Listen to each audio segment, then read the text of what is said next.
वसुदेव सुतं देवं कंसचानूरमर्दनं देवकी परमानन्दं कृष्णं वन्दे जगद्गुरु कृष्णं वन्दे जगद्गुरु. जय श्री कृष्ण सर्वांना. आपण ज्ञानेश्वरीचा 15वा अध्याय वाचत आहोत. आज ओवी क्रमांक 118 पासून आपल्याला बघायचं आहे. 15वा अध्यायातील ओवी क्रमांक 118.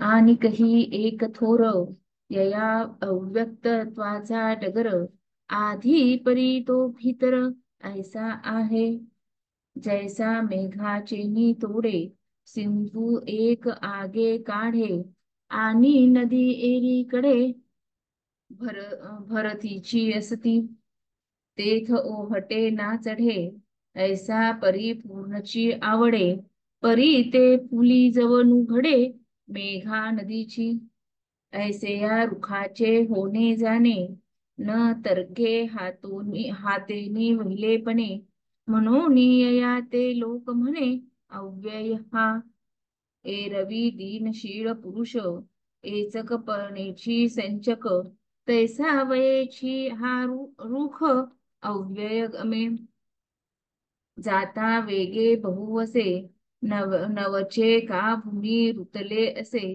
रथाचे चक्र दिसे जिया परी तैसे काळा ती क्रमे जे वाळे ते भूत शाखा जेथ गळे तेथ कोडीवरी उमाळे उठती आनिक परी एकी केथवा गेली शाखा कोडी केथवा झाली हे नेनवे जेवी उमलली आषाढ अभ्रे. याचा अर्थ आपण बघूया. आणखी याच्यावर अविनाशी असा एक थोर आरोप आहे खरा, पण आत तो हा असा आहे ज्याप्रमाणे समुद्र एकीकडे मेघाच्या रूपाने आपल्यातून पाणी काढून घेतो तर दुसरीकडे नद्या भर घालीत असतात म्हणून समुद्र कमी होत नाही किंवा भरला जात नाही, सदा सर्वदा पूर्ण आहे असा वाटतो. परंतु हे सर्व मेघ व नदी यांचा संबंध बंद पडत नाही तोपर्यंतच असे वाटते. याप्रमाणे या संसार वृक्षाचे होणे जाणे प्रवाहाप्रमाणे अगदी लागोपाठ होत असल्यामुळे लक्षात येत नाही. म्हणूनच लोक याला अव्यय म्हणतात. एरवी ज्याप्रमाणे दानशूर पुरुष दानाच्या द्वारे खर्च करण्याचे संग्रहच करीत असतो त्याप्रमाणे लागोपाठ होणाऱ्या नाशामुळे हा संसार वृक्ष अविनाशी असा वाटतो. ज्याप्रमाणे फार वेगाने चालत असलेले रथाचे चक्र जात नसून जमिनीत रुतले आहे असे वाटते, त्याप्रमाणे काळ लोटल्याबरोबर तो संसार वृक्षाच्या जीवशाखेची फांदी वाळून गळून पडते. तेथेच आणखी दुसऱ्या कोट्यावधी प्राणीमात्र शाखांची उत्पत्ती होते. ज्याप्रमाणे वरचेवर अभ्रे येणाऱ्या आषाढ महिन्यात एक अभ्र केव्हा गेले व दुसरे केव्हा आले हे कळत नाही, त्याप्रमाणे एक फांदी केव्हा पडली व तेथेच असंख्य शाखा केव्हा उत्पन्न झाल्या हे लक्षात येत नाही.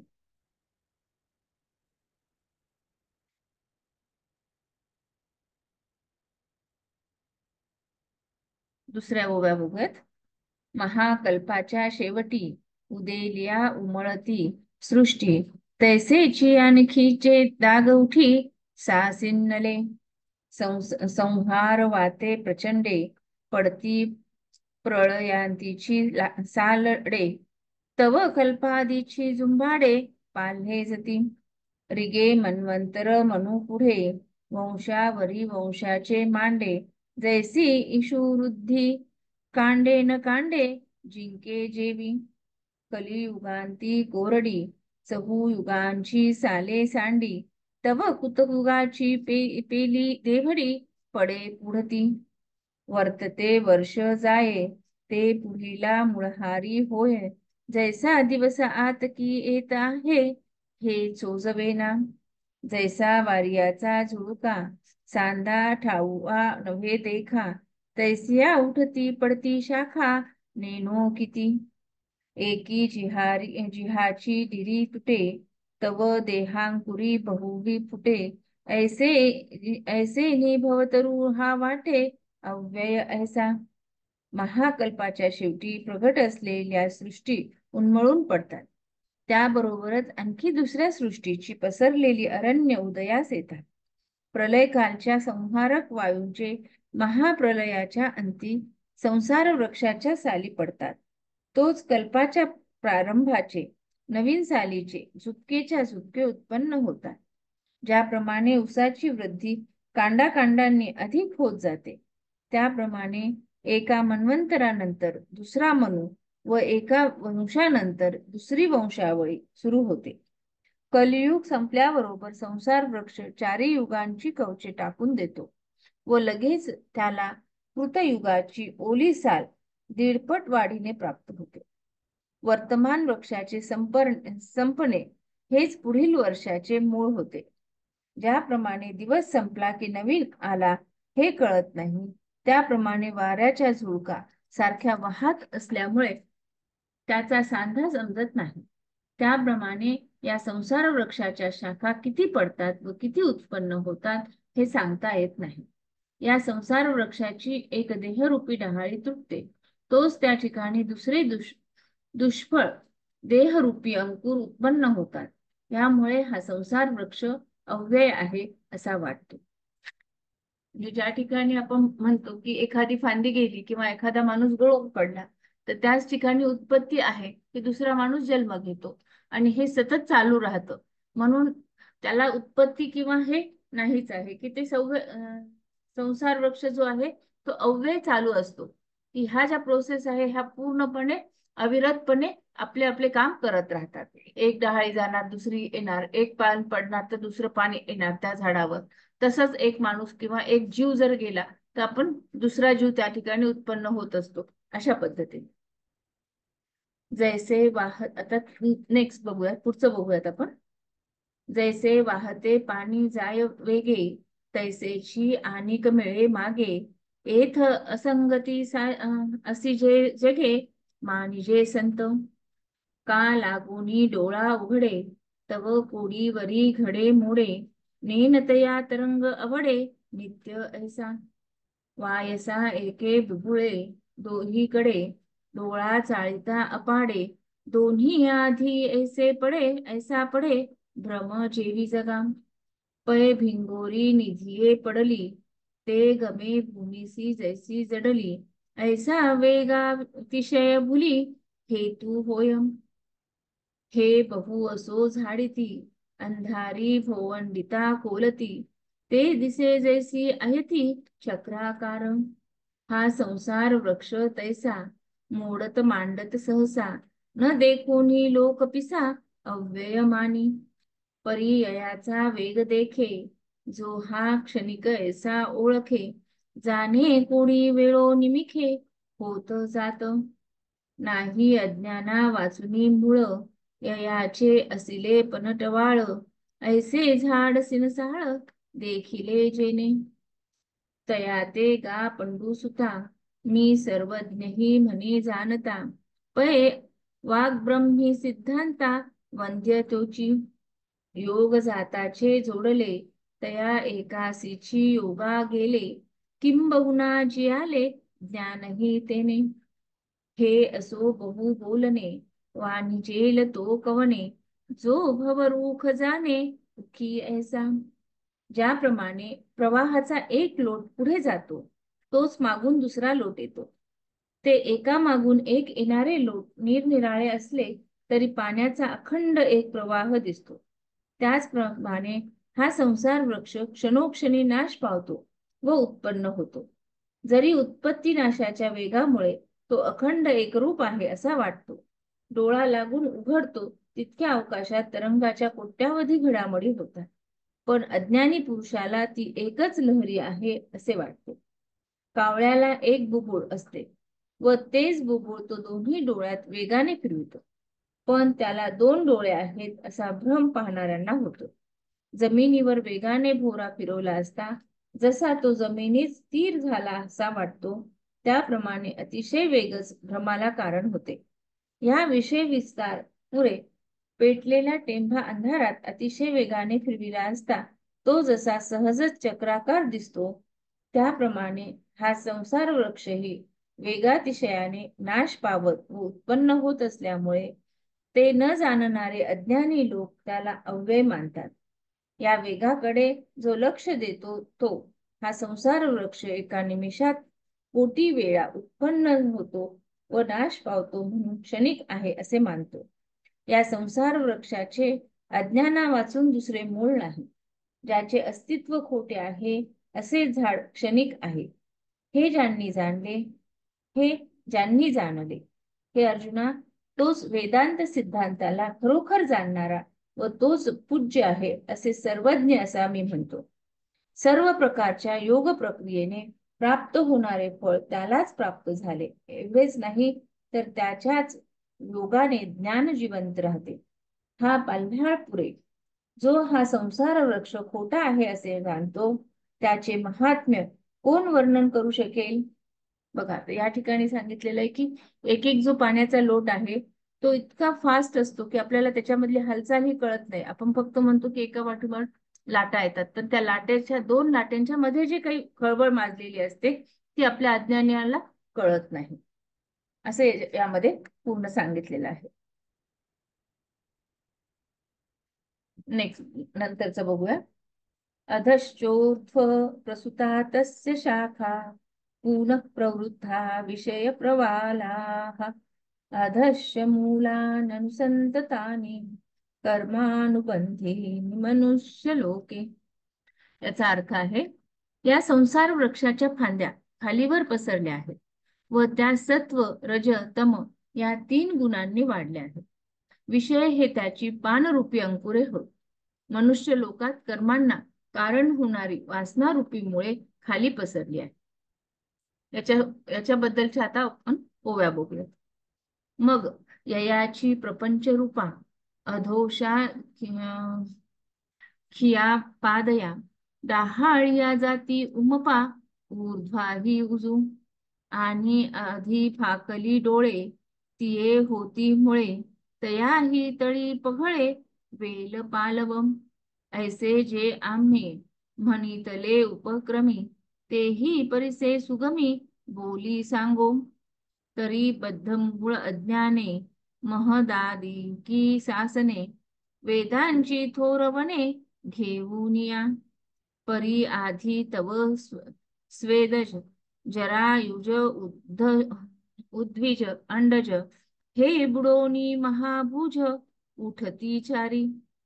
यया एकेकाचेनी अंगवटे 84 लक्षधा फुटे ते वेळी जीवशाखी फाटे सैंघची होती. प्रसवत शाखा सरळिया नाना सृष्टी डहाळिया आड फुटती माळिया जातीचिया. स्त्री पुरुष नपुसके हे व्यक्ती भेदांचे टके आंदोळती अंगिके विकार भारे. जैसा वर्षा काळ गगनी पाल्हे जे नवघनी तैसे आकार जात अज्ञानी वेली जाय. अर्थ, खाली डहाळ्या गेलेल्या या प्रपंच वृक्षाच्या असंख्य डहाळ्या सरळ वरही गेल्या आहेत आणि खाली आलेल्या फांद्यामुळे होतात व त्यांना वेल पाने फुटून त्या आणखी खाली जातात. असे जे आम्ही प्रारंभी म्हटले ते का म्हटले हे आता सोप्या भाषेत सांगतो ते ऐका. दृढ झालेले अज्ञान व अहंकार, बुद्धी, मन, पंचमहाभूते ही उपकरणे यांच्या योगाने वेदांची थोर आळणे घेऊन स्वेदज, जारज, अंडज, उद्विभज्ञ असे हे 4 फोक आधी बुडापासून उत्पन्न होतात. या एका फांदीच्या अंगावर 84 लक्ष फांद्या फुटतात. तेव्हा जीवशाखा अत्यंत असंख्य स्वरूपाची होते. अशा रीतीने सृष्टीरूप नाना डहाळ्या सरळ वाढत असता त्या शाखेला मध्ये आडजातीच्या आडव्या फांद्या फुटतात. त्यातही पुन्हा स्त्री पुरुष नपुसक हे व्यक्तिभेदांचे प्रकार आमच्या विकारभाराने एकमेकांवर आदळतात. ज्याप्रमाणे वर्षाकाठी आकाश नव्या नव्या मेघांनी व्यापले जाते, त्याप्रमाणे असंख्य प्रकारचे आकार अज्ञानाने वाढू लागतात. म्हणजे आता ह्या ठिकाणी काय सांगितलं की जसे वर वर जातील तसे त्यांना आडव्या वगैरे फांद्या फुटतात आणि त्या प्रत्येक फांदीला काहीतरी वेगळं नाव दिलेलं आहे त्यांनी. जसं की याच्यामध्ये सांगितलं की पुरुष असतील, स्त्री असतील, नपुसक असतील किंवा त्याचे वेगवेगळे प्रकार सांगितलेले आहेत की पंचमहाभूते असतील, अहंकार असेल, बुद्धी असेल, मन असेल, असे वेगवेगळ्या प्रत्येक फांद्यांना वेगवेगळं काही ना काहीतरी नाव चिटकलेलं आहे. मग शाखांचेही अंगभारे लवोनी गुंफली परस्परे गुणक्षोभाचे वारे उदयजती तेथ तेने अचाटे गुणाचेनी झडझडाटे तीही ठाई का फाटे ऊर्ध्व मूळ. बघा आता याच्यामध्ये सांगितले मग डहाळ्या अंगच्या वजनाने वागल्यामुळे परस्परात गुंततात व गुणक्षोभाचे वारे उत्पन्न होतात. तेव्हा गुणांच्या प्रबल क्षोभाने त्यांचे मूळ वर आहे असा हा संसार वृक्ष 3 ठिकाणी फाटतो. ऐसा रजाचिया झुळका झडाडिता आगळविका मनुष्य जाती शाखा थोरावती जिया उर्ध्वीना अधि माझारीची कोंदाकोंदी आड फुटती फांदी चतुर्ण वर्णाच्या तेथ विधी निषेध सपल्लव वेद वाक्यांचे अभिनव पालव डोलती बरव आपुल्या परी अर्थ काम पसरे अग्रवने घेती थारे तेथ क्षणिके पदांतरे देहभोगाची तेथ प्रवृत्ती छेनी वृद्धी लोभे ठाकरे जती शुभाशुभे नाना कर्माचे खांबे नेणो किती तेवीची भोगक्षिणे मागिले पडती देहाची बुडसळे तव पुढा वाढी पेले नवे या देहाची आणि शब्दाधिक सुहावे सहज रंगे हवावे विषय पल्लव नवे नित्य होती ऐसे रजो वाते प्रचंडे मनुष्य शाखांचे मातोंडे वाढती तो एथ रूढे मनुष्य लोक. बघा आता इथे सांगितलेलं आहे की मनुष्य लोकाचं काय काय होतं ते सगळं सांगितलेलं आहे की रजोवाद वाढला किंवा रज गुण वाढला तर मनुष्य लोकामध्ये आपण जन्म घेतो आणि मनुष्य लोकामध्ये काय काय होतं तर ते आपल्याला बघायचं. याप्रमाणे रजोगुणाच्या झुळकामुळे तो अत्यंत वाढला असता मनुष्य जाती रूप डहाळ्या बळावतात. त्या मनुष्य रूपी खांद्यावर किंवा खाली जात नसून मनुष्य रूपी खांद्यावर किंवा खाली जात नसून तेथल्या तेथे मध्ये दाटू लागतात व त्यांना मध्ये ब्राह्मण, क्षत्रिय, वैश्य व शूद्र अशा 4 वर्णाच्या फांद्या फुटतात. आपापल्या वर्णानुसार वेद वचनाने लावून दिलेली विभिन्न निषेध रूप विचित्र पाने मनुष्य शाखेच्या ठिकाणी चांगल्या रीतीने शोभून दिसतात. अर्थ म्हणजे संपत्ती व काम म्हणजे विषय वासना हे 2 पुरुषार्थ वाढले असता इहलोकातील क्षणिक विषयांच्या भोगाची विराळी स्थानरूप पुढची पाने अंकुरित होतात. तेथे कर्म करण्याच्या प्रवृत्तीने वाढलेल्या लोभामुळे पुण्य पाप उत्पन्न होऊन इष्ट अनिष्ट मिश्र अशा प्रकारच्या कर्माचे फाटे किती फुटतात ते समजत नाही. त्याचप्रमाणे प्रारब्ध भोग कर्म फळ देऊन संपले असता मागील देहाची खोडे पडतात. तोच नवीन देह उत्पन्न होतात आणि शोभिवंत अशा आपल्या रंगाने स्वभावताच चित्ताकर्षक असलेली शब्दाधिक विषयरूपी नवी नवी पाने नित्य उत्पन्न होत जातात. याप्रमाणे रजोगुणी प्रचंड वायूने मनुष्यरूपी खांद्याचे समुदाय जेथे वाढतात तो मनुष्य लोक होय.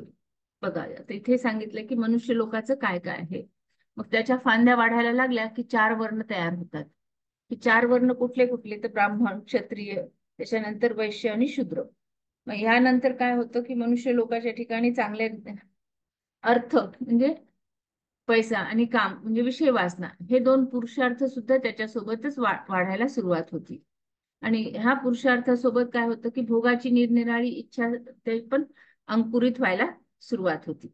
जेथे कर्म करण्याच्या प्रवृत्तीमध्ये वाढ झालेली आहे तिथे लोभ, पुण्य, पाप उत्पन्न होऊन इष्ट अनिष्ट मिश्र अशा प्रकारची कर्माची फळे सुद्धा आपल्याला मिळायला सुरुवात होती.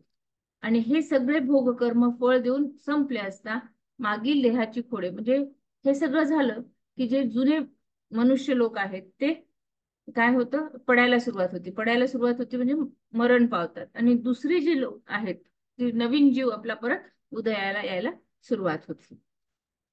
आणि अशा रंगाने पूर्ण काय होतं की हा रजोगुण प्रचंड वायूने मनुष्यरूपी खांद्यांचे समुदाय येथे वाढतच जातात. म्हणजे एका नंतर दुसरा, नंतर तिसरा जीव असं उत्पन्न होतच जातो. अशी मनुष्य लोकाची पूर्ण सायकल आपल्याला इथे सांगितलेली आहे. आता दुसरं आहे, तैसाची तो रजाचा वारा, नावेक धरी ओसरा, मग वाजो लागे घोरा तमाचा तो.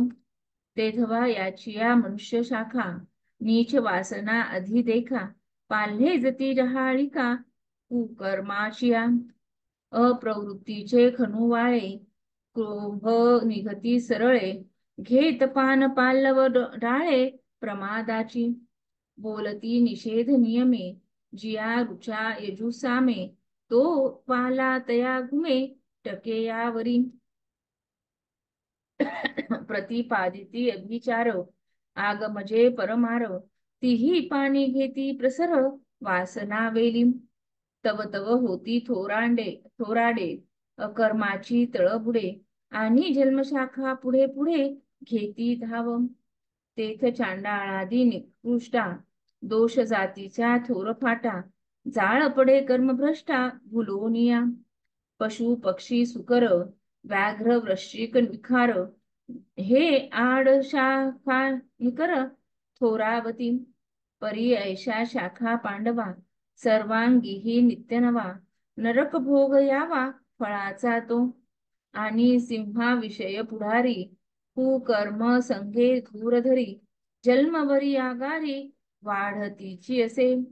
ऐसे होती तरु तृण, लोह लोष्ट पाषाण, या खांदिया देवीची जाण, फळे ही हेची. आता याचा अर्थ बघूया. त्याचप्रमाणे रजोगुणरूपी वारा क्षणभर ओसरला असता तमोगुणरूपी भयंकर वारा वाहू लागतो. तेव्हा याच मनुष्य शाखेला नीच कुकर्म करण्याच्या वासनारूपी खाली जाणाऱ्या डाळा फुटतात. पहा, निषिद्ध प्रवृत्तीचे कठीण सरळ कोंब निघून त्यांना प्रमाद म्हणजे बुद्धिसूर, सर्व शास्त्रांविरुद्ध वागणे ही पाने अंकुर व फुटतात. यजुर्वेद व सामवेद यांच्या ऋचांनी जे निषेध नियम सांगितले आहेत, तोच खांद्याच्या अग्रभागी वाऱ्याने वाहणारा पाला होय. दुसऱ्यांना मारक अशा जारण मारण उच्चाटनादी अभिचार कर्माचे प्रतिपादन करणारे आगम ही पाने जसजशी वासना वेलीला फुटतात, तसतशी पापकर्माची खालची बुडे थोर होत जातात आणि जन्मरूपी शाखा पुढे पुढे धाव घेत जातात. तेथे दोषावह जातीरूप शाखेला मोठा फाटा फुटतो. तो फाटाच जाळे होतो व अविवेकाने कर्मभ्रष्ट झालेल्यांना भुलवून ते जाळे त्यांच्यावर पडते. तसेच पशु पक्षी डुक्कर व्याघ्र विंचू सर्प अशा अवांतर जातीच्या शाखांचाही समुदाय वाढतो. अर्जुना, परंतु अशा शाखांना सर्वांगाचे ठिकाणी येणारा जो पापकर्माचा नित्य नवा असा नरकरूप फळभोगच होय, आणि ज्यात हिंसा विशेष मुख्य आहे, अशा कुकर्माच्या संघाने अग्रगण्य होऊन जन्मभर ह्या कुकर्माचे अंकुर वाढतच जातात. असे झाले असता वृक्ष गवत लोखंड माती दगड ह्या फांद्या होऊन तीच फळेही होतात असे झाले.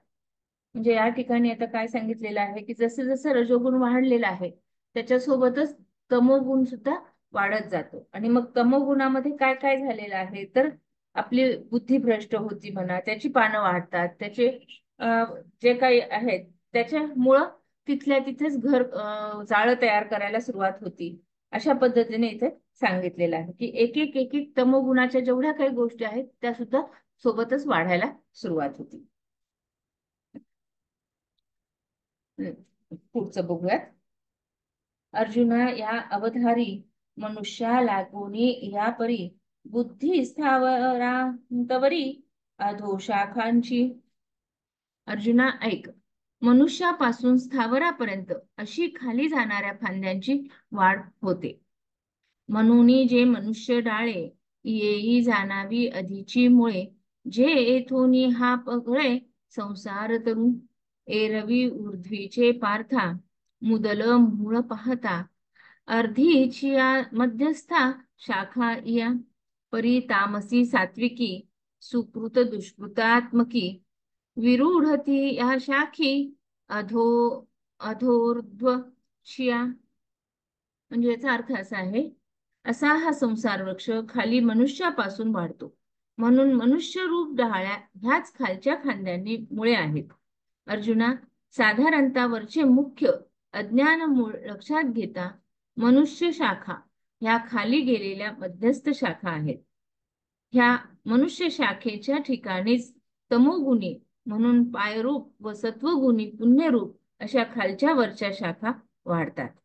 म्हणजे आता तमोगुण म्हणजे काय झालं, खालच्या शाखा वाढणार, सत्वगुण म्हणजे वरच्या शाखा वाढणार. अशा पद्धतीने हे पूर्ण जाळं वाढत जातं. आणि वेद त्रयाच्या पाना नये अन्यत्र लागो अर्जुना, जे मनुष्य वाचुनी विधाना विषय नाही. म्हणून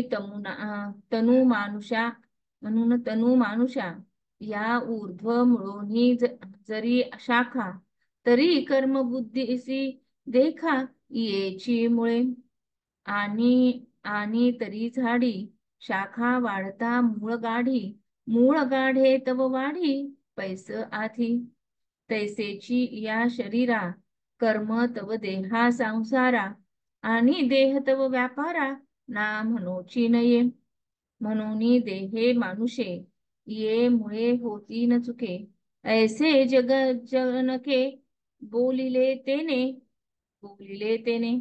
अर्जुना, ऋग्वेद, यजुर्वेद, सामवेद ही 3 पाने मनुष्य शाखेशिवाय दुसऱ्या शाखेला लागत नाहीत, कारण त्यांचे विधान मनुष्याशिवाय दुसऱ्याकरिता केलेले नाही. म्हणून मनुष्याची शरीरे वरच्या मुळाच्या शाखा असल्या तरी कर्माच्या वाढीला हीच मुळे आहेत असेच समज.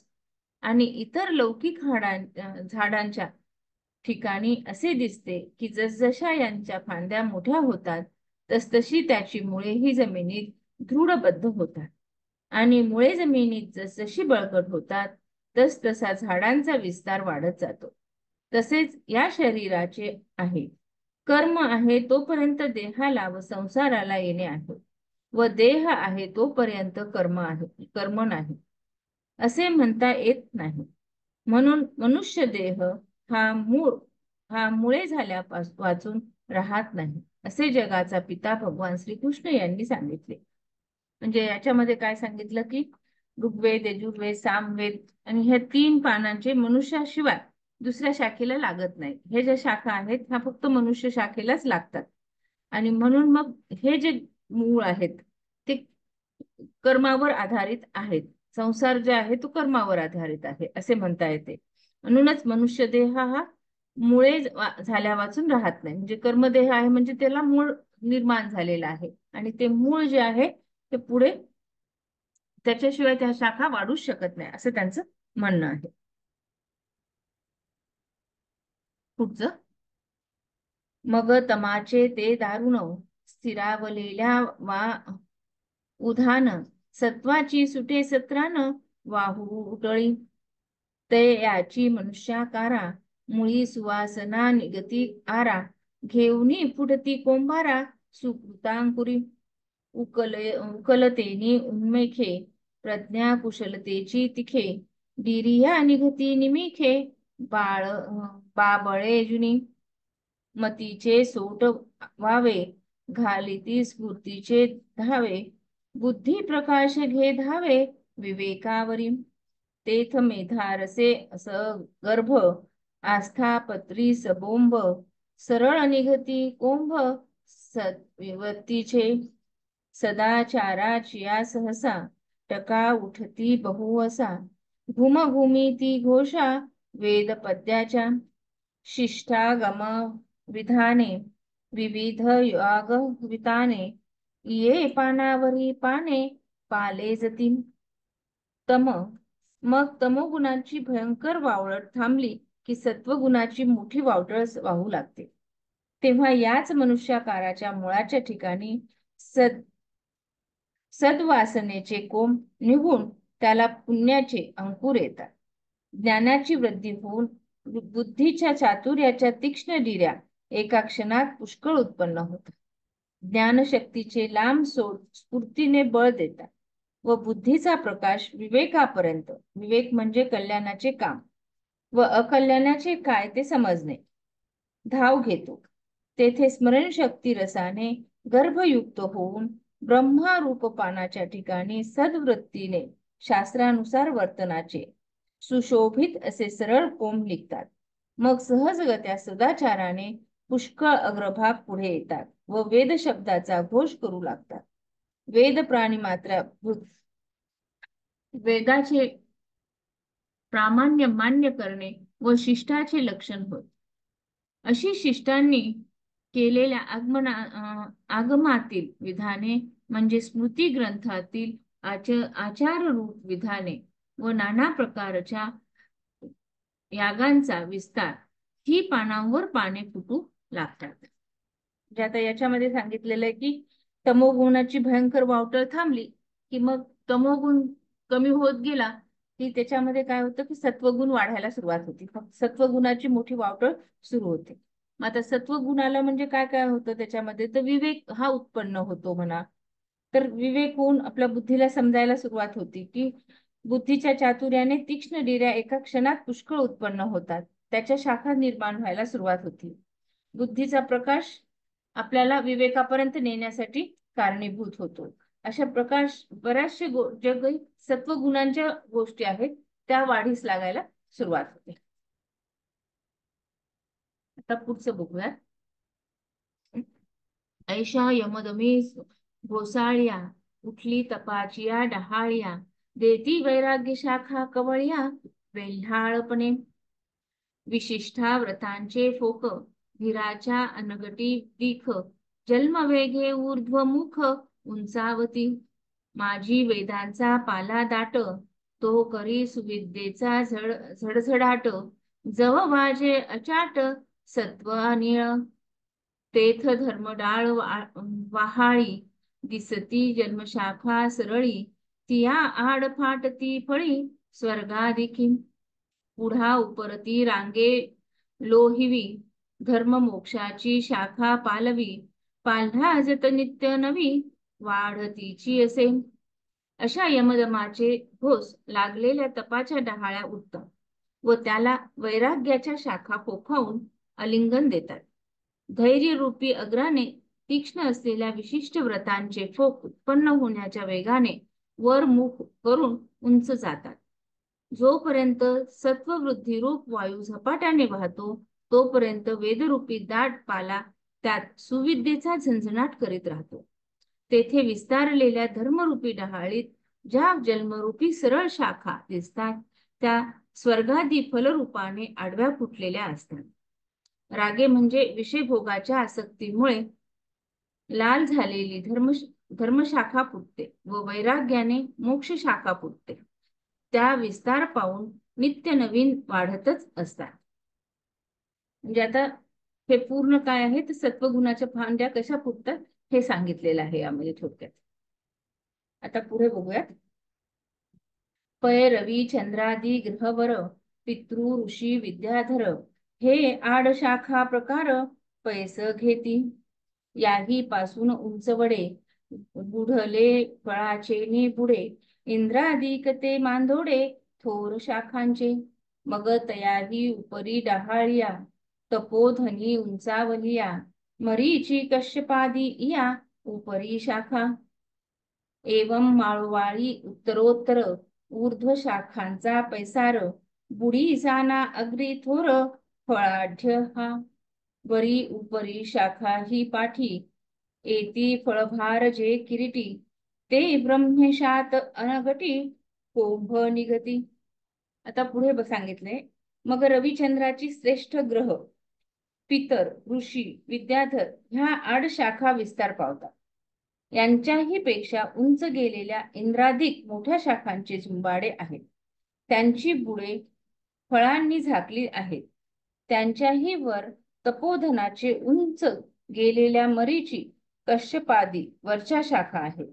अशाप्रमाणे पुढे पुढे वरच्या शाखांचा चहूकडे विस्तार झाला असून तो बुडाच्या ठिकाणी लहान व शेंड्याकडे फळांनी संपन्न होऊन थोर झाला आहे.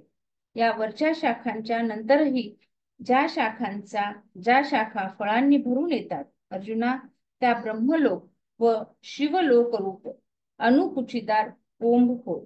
म्हणजे आता हे काय, ह्या पूर्ण शाखा ज्या आहेत ह्या वर जात राहतात.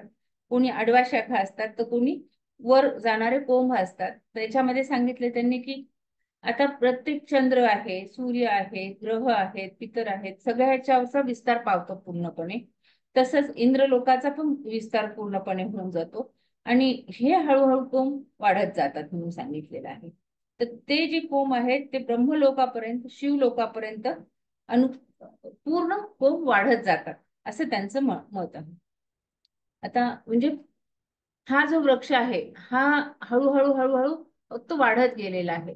म्हणजे नुसतं मनुष्यपर्यंत नाही आहे, तो पूर्ण शिवलोकापर्यंत गेलेला आहे किंवा ब्रह्मलोकापर्यंत त्याची वाढ झालेली आहे असं थोडक्यात सांगितलेलं आहे. फळांचेनी ओझपणे ऊर्ध्वी ओवाडे दुरे जव मागोते बैसने मुळीची होय. प्राकृताही परिरुखा जे फळे दाटली होय शाखा ते ओवांडली देखा बुडासी ये. तैसे जेथुनी हा आघवा संसार तरुचा उठाया वा तिये मुळी टेकती पांडवा वाढते ज्ञानी. फळांच्या ओझ्याने झाडाच्या वरच्या फांद्या खाली दुप्पट वाकून पुन्हा मुळापर्यंत येतात. लौकिक झाडाची शाखा देखील फळांनी दाटली की ती फळाच्या भाराने खाली वाकून बुडाकडे येते. त्याचप्रमाणे मग अर्जुना येथे वाढत्या ज्ञानाने म्हणजे ब्रह्मज्ञानाने ज्या परब्रह्मरूप मुळापासून या संसार शाखाचा उठाव झाला आहे त्या परब्रह्मरूप मुळालाच येऊन मिळतात. आता ह्या ठिकाणी काय सांगितलेलं आहे बघा पूर्णपणे की फळांच्या ओझाने झाडाच्या फांद्या काय होतात, वाकल्या जातात आणि त्या पूर्ण मुळापर्यंत येतात आणि मुळापर्यंत आल्या की परत त्याचं काय होतं की त्या ज्ञानापर्यंत येतात. म्हणजे आणि त्या ज्ञानापासून परत त्या ब्रह्मरूप मुळापासून त्या संसार वृक्षाचा उठाव परत सुरू व्हायला सुरुवात होते. म्हणजे हे जे चक्र आहे हे पूर्ण चालत राहतं अशा पद्धतीने. आता शेवटचे 2-4 ओळी बघूयात आपण. ऐसी मनुष्यापासून जाणावी ऊर्ध्वी ब्रह्मदिशेश पालवी शाखांची वाढी बरवी उंचावे पै. पार्था ऊर्ध्वीची ब्रह्मादी मनुष्यत्वेची ओय आदी म्हणून ये अधि म्हणितली मुळे. एवं तुझ अलौकिक हा अधोर्ध्व शाख सांगितला भवरुख ऊर्ध्व मूळ आणि अधिची ही मुळे उत्पत्ती परी सविवळे आता अपरिस उन्मळे कैसेनी हा. बघा आता सांगितले याप्रमाणे मनुष्यापासून शेवटी ब्रह्मादिवादी लोकांपर्यंत अशी ही वर शाखांची चांगली सविस्तर वाढ झाली आहे असे समजावे. अर्जुना, वरील ब्रह्मादी लोकरूप शाखांना मनुष्यत्वच कारण असल्यामुळे मनुष्य लोकाला त्यांची खालची मुळे आम्ही म्हटले आहे.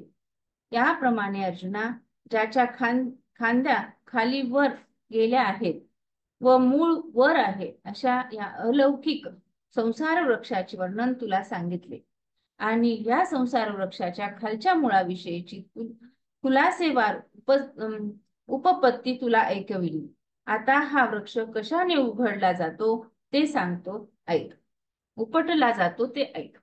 म्हणजे आतापर्यंत ह्याची हे कशी झालेली आहे की उत्पत्ती कशी झालेली आहे हे आपण बघितली आहे आणि ही मनुष्य लोकापासून ब्रह्मलोकापर्यंत गेलेली आहे.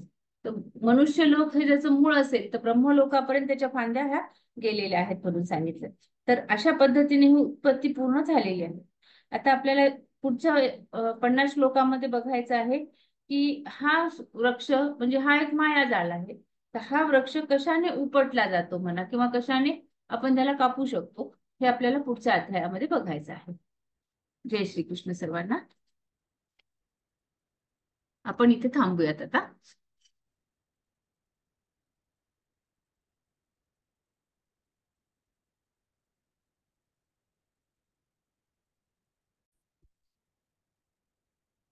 आता विश्वात्मके देवे येणे वाग्यज्ञे तोषावे तोषोनी मज द्यावे कसाय दान हे जे खळांची व्यंकटी सांडो तया सत्कर्मी रती वाढवो भूता परस्परे पडो मैत्र जीवांचे दुरितांचे तिमीर जाओ विश्वस्वधर्म सूर्ये पाहो जो जे वांछील तो ते लावो प्राणी जात वर्षत सकळ मंगळी ईश्वर निष्ठांची मांदियाळी अनवरत भूमंडळी भेट तो या हुता चला कल्पतरूंचे आरव चेतना चिंतामणीचे गाव बोलते जे अर्णव पियुषाचे चंद्रमे जे अलांछन